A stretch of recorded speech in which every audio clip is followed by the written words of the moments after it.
Hello, This is going to be the story of the 10-tailed wolf. And this is not made by me. This is made by The Engulfing Silence on fanfiction. I will keep the link in the description. So the story of the 10-tailed wolf. A long time ago, there existed a 9-tailed fox. With one swing of its mighty tails, it could destroy mountains and cause tsunamis. This fox, which was known as the juubi no Yoko, was considered the most powerful entity on earth. A demon, along with 8 others of varying tails numbered 1 through 9, were known as the Bijuu. However, very little is known about these beings, and sometimes things are not always what they seem. The story of the 10-tailed wolf. Sitting beside his window and looking out at the people walking by the street, one Naruto Uzumaki wasn't sure whether to sigh or cry. Naruto was a young boy of 5 years old. He had blonde hair, and not the usual kind either. He was an odd golden blonde color that seemed to literally shine like the sun, and startling blue eyes. However, the most prominent feature on his face were the 6 whisker marks, 3 on each side running horizontally across his cheeks. The blonde-haired child was sitting alone in his apartment on bed with his knees drawn up to his chest, doing the same thing he did every day, which was essentially wondering why he was alone, why no one liked him, and why all the villagers glared at him with such a fierce hatred it would make demons flinch in fear. Unfortunately, he had never been able to figure it out, and had learned long ago that trying to would only give him a headache, or make him even more depressed, whichever came first. He stared out the window to his apartment and watched as people walked along the street below. Adults were walking, carrying their kids, holding hands with their significant others. Children were running through the street, playing tag or some other kind of game. Naruto often wished he could do those types of things, that he could have someone carry and hold him, that he could play games with other kids, and that he could be loved. But he knew it was nothing more than a dream. He knew what he would get if we went outside. There was only one person in the entire village who treated him with kindness. Just then someone knocked at the door, and a smile split Naruto's face as he ran to the door and swung it open. "Oji-san!" he shouted his greeting to the old man who stood in his entryway. Hiruzen Sarutobi was an aging man in his mid to late 60s. He had graying hair and a wrinkled yet kind-looking face, which he helped create his grandfatherly aura. He was wearing a long white robe with red lining that covered him from head to toe, and a large white hat with the kanji for fire at the front. "Hello, Naruto-kun." Sarutobi chuckled at the boy's enthusiastic greeting. He bent down and ruffled the boy's hair, getting a playful scowl from the young blonde. Despite the boy trying to knock the hand off his head, he actually enjoyed the small gesture of affection due to the fact that he rarely got any, something that Sarutobi was all too aware of. "I hear someone has a birthday today." "You remembered!" Naruto smiled brightly at the one person who never treated him as some kind of freak. Sarutobi was the only person who ever treated him kindly, coming to visit him when he had been in the orphanage, giving him this apartment after he had been found getting beaten by several drunk villagers. He was the only person who didn't hate Naruto. "Of course I remembered," Sarutobi said with a smile. "How could I forget? You've been yelling about it for a week now." Naruto blushed before his good mood faded a little. "No one else even bothers to figure out when my birthday is." Sarutobi winced at the desperation in the blonde's voice. In an effort to get rid of the boy's frown, he stood up and held his hands. "Why don't we go out and spend some time in the village to celebrate your birthday? There's a festival going on today that I think you would enjoy." Naruto frowned as his eyes clouded as ever. "I don't know if I want to." "Why not?" Sarutobi asked, with a frown of his own. "You enjoyed the last time we went, didn't you?" The truth was, Naruto didn't. The last time they went out he was glared at, but he didn't want Oji-san to worry, so he quickly shoved his own insecurities aside and said, "You're right, let's go." Naruto grabbed the hand and began dragging an amused Sarutobi behind him. Sarutobi frowned as he noticed the large scowl in the face of the ice cream vendor, as he and Naruto just got ice cream from. Not that it was all that hard to notice. The man wasn't even attempting to hide it from the Hokage. Sighing, he looked at Naruto, who was happily looking at the large triple scoop chocolate fudge sundae he had gotten. At least the boy was too busy to notice the man's glare, or so he thought. "Come on, Naruto-kun," Sarutobi said. "Why don't we try some of the games here?" "Okay," Naruto said before they began to move in the crowd. Everywhere they went, it would get the same reaction. People would give Sarutobi a differential bow, smile at him, right before they noticed the little blonde he was with. Then they would scowl, their eyes would glare, showing hatred and maliciousness that shocked and depressed the aging man to his core. He tried not to let that bother him as he led Naruto around. As Naruto led him around, sorry. They played several games, scooping up goldfish, and a throwing game where if you knocked 3 bottles, you'd earn a prize, and several others. Many of the vendors made their displeasure about having the blonde inside their established booth clear, but with Sarutobi there they were all smart enough not to try anything. However, not all people were being as tolerant with Naruto's presence. "Hey, Takashi, take a look at that damn demon, walking around like he owns the place."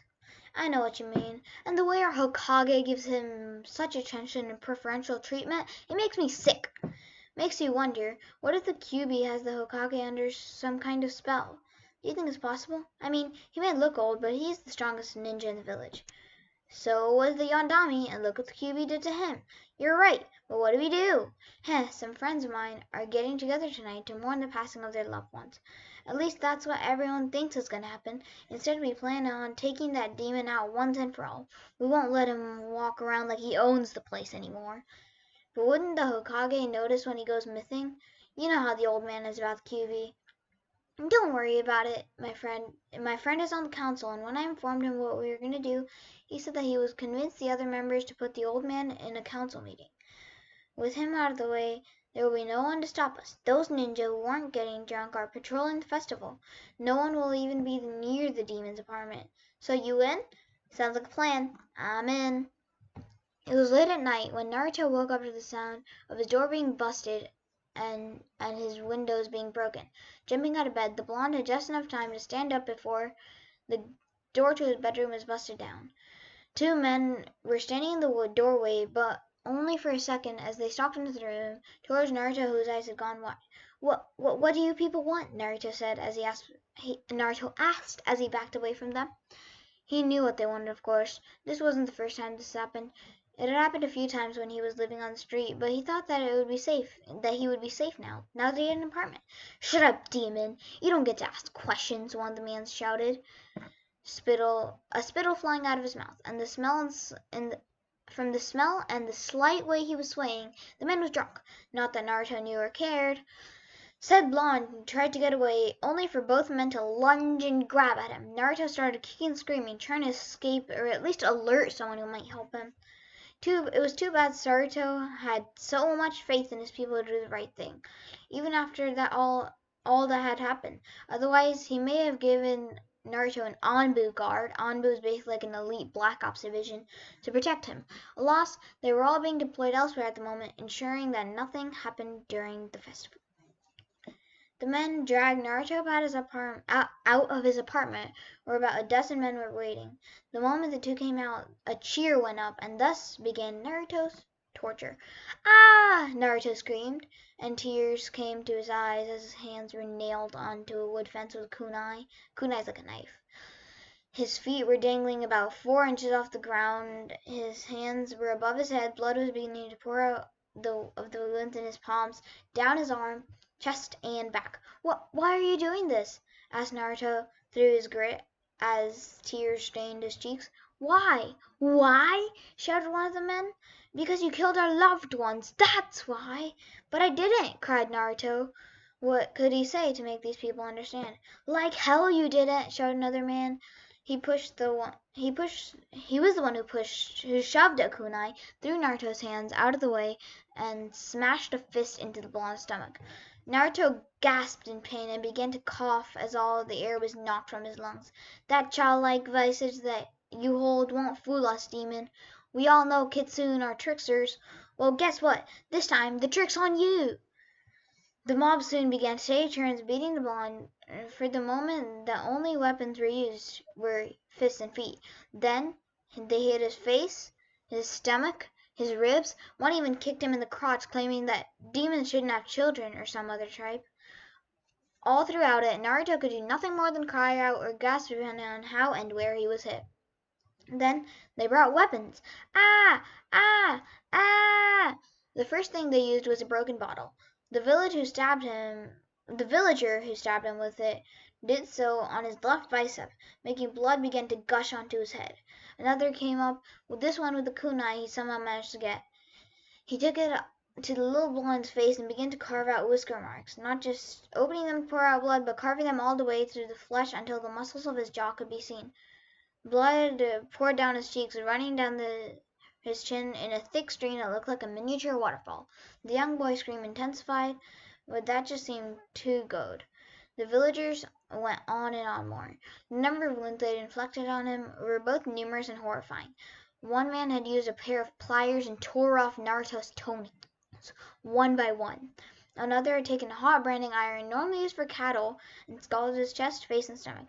When the man finished, the whiskered blade was suffering from multiple third-degree burns. Please, Naruto gasped. No more. I'll be good. I'll do whatever you want. Just please.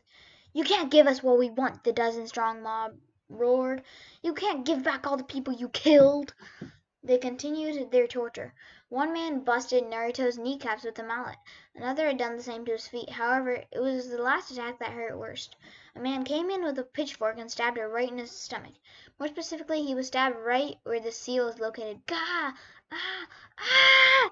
Naruto's wails continued, if not for the fact that the festival that celebrated the Yonamine sacrifice was still going on, and the council managed to drag the Hokage into a meeting, they may have gotten caught. Had the villagers not been so drunk that they may have noticed the seal appear when Naruto's blood was smeared across it. As it was, the Hokage was not around to protect the demon, and the spot they had chosen to make themselves of Konoha stay in was completely deserted of all life. As far as they were concerned, they had all the time in the world. The torture seemed to continue until Naruto was nothing more than a lump of beaten and bloody flesh, barely recognizable as a human. The last thing he saw before darkness claimed him was a hammer that smashed his face and sent him into oblivion. Had the villagers been more observant, they may have spotted the second seal on top of the first one. A one-time defensive mechanism installed as a security device in case something ever damaged the main seal. As it was, they didn't, and they would soon pay the price. The villagers set up a cheer, believing that the QB was finally dead. However, this cheer went up as a red burst of energy burst from the lump of raw flesh. It happened too fast for the villagers to even notice. Red chakra burst forth from the blonde, and eventually the 9 tails was then shot out, piercing each and every one of them. They didn't even get the chance to scream, as it burned their flesh, then their muscles, then their organs, and finally their bones. Soon the villagers were nothing more than dust that scattered in the wind. Sometime during the night, Naruto would be found by an Anbu officer who was doing a routine sweep of the village after most of the people had gone home. The red energy would no longer be visible or noticeable, and the only sign of injury the blonde would have are several broken bones, the puncture wounds in his hands from kunai, and a severe concussion. Naruto's eyes opened as he found himself in what looked like a sewer. At least he thought it was a sewer. Gray drab walls with cracks running down along there, and there were pipes that glowed with blue energy running every way along the walls. Sitting up, Naruto realized he was in knee-deep water, yet despite this, he saw that his clothes and body were completely dry. Getting up, Naruto looked around and tried to figure out where he was. It didn't look like any of the sewers he'd ever seen before, and he'd been in every sewer in Konoha during his attempts to escape from the drunken civilians who would occasionally chase after him. The young blonde's eyes only found a pipe running in the ceiling that was different than the others, where all the pipes glowed blue and this one did not. Rather, this one had a deep reddish glow. It was the only one that was leading in a direction he could go. He decided to follow it. Eventually, Naruto was forced to stop as he ended up looking at a large cage that had odd black symbols and that glowed with purple energy along the bars. In the center of the cage was a piece of paper with some odd symbol he'd never seen, but looked like the kind of stuff that the old man in the pointy would draw. He wondered if the old man had been here and drew it. Hello? Naruto called out, hoping for an answer, and for a second there was a silence. Then Naruto heard it, a sound he had grown familiar with as it was the one he made countless times. Someone was crying. Following the sound, that Naruto easily moved between the bars as he continued toward the source. and when he got to it he was surprised. In front of him was a girl. She looked to be about 10 years older than he was, with long red hair that reached down to mid-back and a pair of bangs that framed beautiful aristocratic face, with high cheekbones, a luscious red lip, and a small nose. Her eyes were currently closed, so he would not see the color, but she rather had long lashes that added to her beautiful features. She was wearing a red kimono that hid her rather beautiful figure, long toned legs, wide hips, and a small, firm, shapely rear that gave her a 5'8" height, perfectly and tapered to the lithe waist. Before moving in a bust that fit her perfectly, as everything else about her body did, all in the woman was too beautiful to be human. Not that the little blonde had any concept of real beauty. Nine-tailed fox-tails laid limply at her side, and two fox ears were flattened against her head. Currently she was curled up in the fetal position as tears rained down her face. For a moment Naruto was unsure what to do. He had learned long ago he could not trust anyone except the old man with the funny hat. She could be easily trying to trick him into coming closer. However, he also wanted to comfort the strange, pretty girl, having cried many times to himself, knowing that she must be hurting and could not stand to see others cry. He tentatively moved up to her side and knelt down. She hadn't seemed to notice him yet, as her eyes were closed. "Oh no, are you okay, miss?" he asked in a small, timid voice. The young woman's eyes snapped open. Naruto saw that they were blood red, with black slits running down the middle. They were some of the oddest eyes he had ever seen, and he had seen everything from white pupilless eyes that those blind people had to those creepy red eyes with the odd dots looking at him. Even though these eyes were also red, they didn't scare him like the other red eyes did. The woman gasped when she saw a pair of bright blue eyes in front of her and nearly fell backwards, or she would have been in an upright position. She had not expected to meet her container so soon, or if she were being honest with herself, in fact, thanks to the seal that held her in place and had been draining her power, she had not even expected to wake up. Were it not for the seal that had been draining her power breaking, she likely would have never woken up. For the past 5 years she had only been partially aware of what was going around her, enough to know that she had been sealed and have a general sense of time, but no more than that. Then, not but 10 seconds after she had woken, only to be inundated with several images of she was seeing through the boy's eye, images of him being tortured by people accusing him of being her, of killing others, of hateful eyes and painful screams. The young blonde had been tortured so badly that his mind was forced to bury itself enough within his subconscious to reach this place. The mere fact that the reason he was here was because of her caused her even more tears to rain from her eyes. Out of some kind of instinct, she didn't know that she had the beautiful red head, and grabbed Naruto, pulling his body to her in a hug as she buried her face within his hair. For a second Naruto's eyes widened and his entire body stiffened like a board as the young woman hugged him. Having never had a hug in his life except for the occasional small one from the old man, he was unused to being so close, except when people were beating him. He was about to start struggling when the young woman spoke. "I'm sorry." Despite her voice crackling, it was still in an extremely beautiful and soft-sounding alto pitch. "I'm so sorry," she continued. "This is all my fault." Naruto's body began to relax as her voice reached his ears, the soothing and melodious sound comforting him in ways that he had not felt before. He frowned and tried to understand what was going on. Unable to simply think of anything, he decided to ask the girl who was now hugging, "Oh no, why are you apologizing to me?" "Those people are hurting you because of me," the young woman replied to this question. "Because I was sealed inside of you. They feel by hurting you or killing you, it will hurt me or kill me. This is all my fault." She began to shake as her tears spilled out harder. However, her body stiffened with surprise when the pair of small arms attached to her waist lashed onto her waist. Naruto really had no clue what was going on, but this girl was apologizing to him for something that other people had been doing. This simply wasn't right. "You don't need to apologize," Naruto said as he moved his head to look up at her. "You've never tried to hurt me or done anything mean to me. I don't see why you're saying sorry for something that other people have done." The red-haired girl looked at the boy in shock. All of this was her fault. Had she been more prepared, she would have not have been caught off guard and forced to attack Konoha. She would have never been sealed inside this boy, and he would have never lost his family. She deserved nothing more to receive than this boy's hatred and the beatings he had taken from the villagers because of her. Yet this boy, a little 5-year-old boy, was telling her that she had nothing to apologize for. Her grip tightened as she laid her head on this, whispering "thank you" over and over to the little boy who was still confused.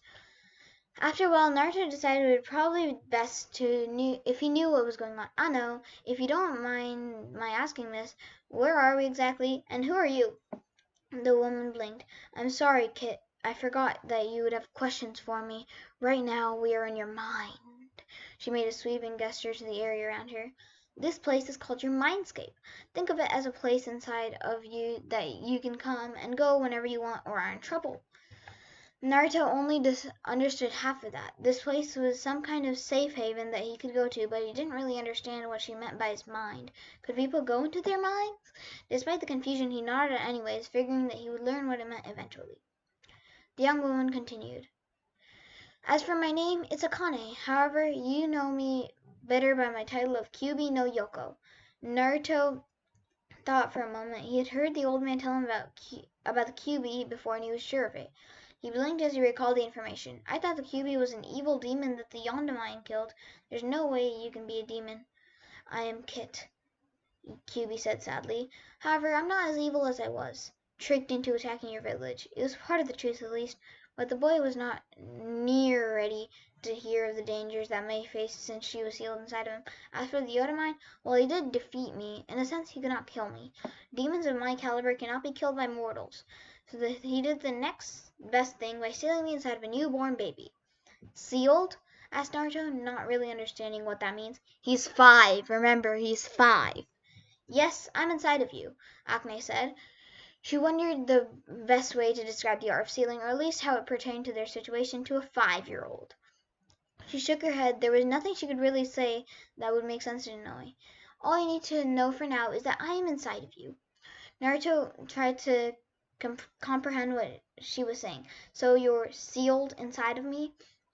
Acne nodded, and the boy tried to grasp what that meant. If she was the Kyubi, as she was saying, and she was inside of him, "Is the reason those villagers hurt me because they think I am you?" he asked. The only thing that he could think of. Why else would they want to hurt him unless they thought he was a demon that was somehow inside of him? The redhead bit her lower lip as she nodded. "Well, that's just stupid," Naruto said with a snort. "Well, how can I be you if you're right here?" Naruto said, as if that explained anything. In a very simplistic way, it did. "Besides, you don't act bad," he added as an afterthought. "After all, if she were the Kyubi, and the Kyubi was supposed to be bad, you didn't think that she would be crying and apologizing. Bad people don't do those things." A few tears came down to the Acne's eyes, but she blinked them away as she reburied her face in Naruto's hair, holding on to him like a lifeline. Naruto didn't resist this time, as he was starting to get used to the hug.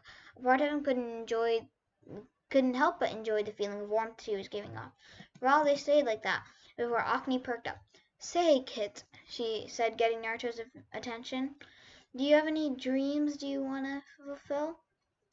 Naruto looked at her, tilting his face to the side in cute fashion. Had Akane not been already pretty much cuddled up to the boy, she would have after seeing how cute he looked.